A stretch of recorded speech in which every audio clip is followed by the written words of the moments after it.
జగన్మోహన్ రెడ్డి గారి నుంచి నాకు నా శత్రువర్గాలు నేనంటే పడని వాళ్ళు వారికి నాకు ఏమన్నా నిన్న మొన్నటి పగ 20 ఏళ్ల పగ వెంటనే చల్లారుతుందా? జగన్మోహన్ రెడ్డి గారి నుంచి నన్ను దూరం చేయడానికి ప్రయత్నం చేశారు, చేయగలిగారు.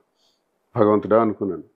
అసలే చలి ఈ పేడేంట్రా భగవంతుడా అని పిట్ట బాధపడింది సార్. ఈయన నుంచి దూరం అవుతానని నేను ఎప్పుడు జీవితంలో అనుకోలేదు.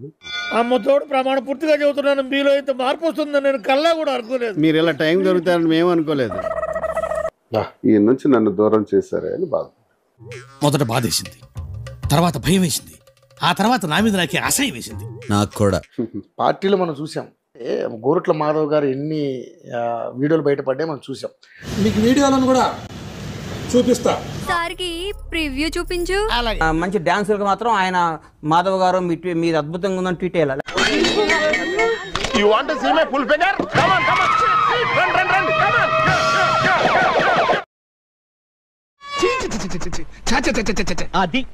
అది మర్యాద అంటే రేయ్, ఇక మీదట ఈయన ఎక్కడ కనిపించినా ఇలాగే మర్యాద చూపించాలి.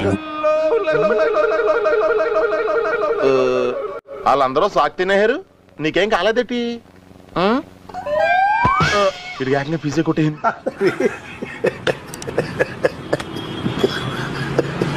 జగన్మోహన్ రెడ్డి గారిని మనం బాగా గమనిస్తే అరిమేల నాగిరెడ్డి, బియ్యాలవాడ నరసింహారెడ్డి, బిఆర్ అంబేద్కర్, జ్యోతిబా పూలేను వీళ్ళ నలుగురిని తీసుకుని వచ్చి ఒక రోల్లో వేసి పెద్దగా దంచిదా.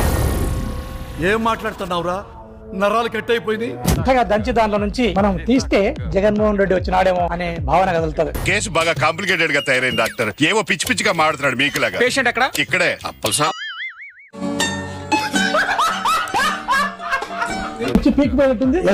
కరెక్ట్ గా ఉన్నారు కదా. మానసిక పరిస్థితి పిచ్చిలేసింది. నేను కూడా అదే అనుకుంటున్నా. పిచ్చిలేసింది వీడికి.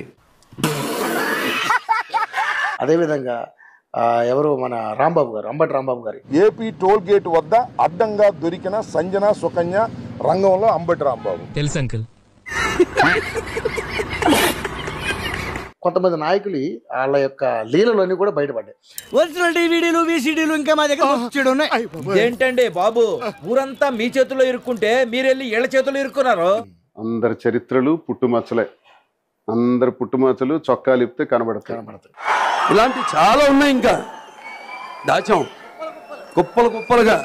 అటువంటి వాళ్ళ మీద క్రమశిక్షణ చర్యలు తీసుకోకుండా ఇప్పుడు ఆ టాపిక్ అవసరమా?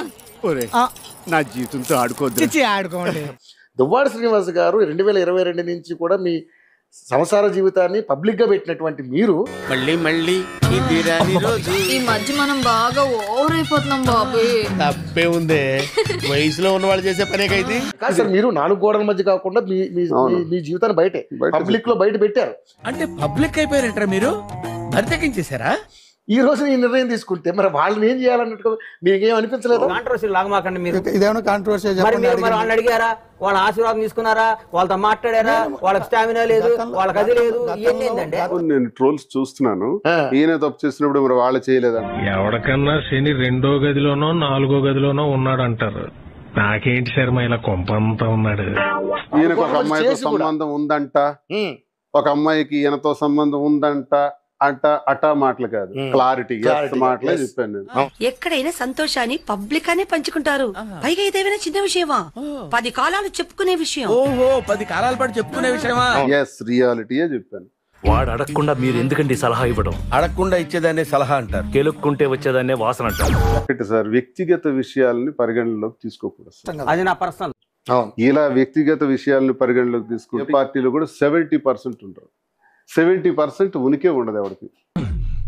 చెప్పరా పర్సనల్ మ్యాటర్స్ అని చెప్పు.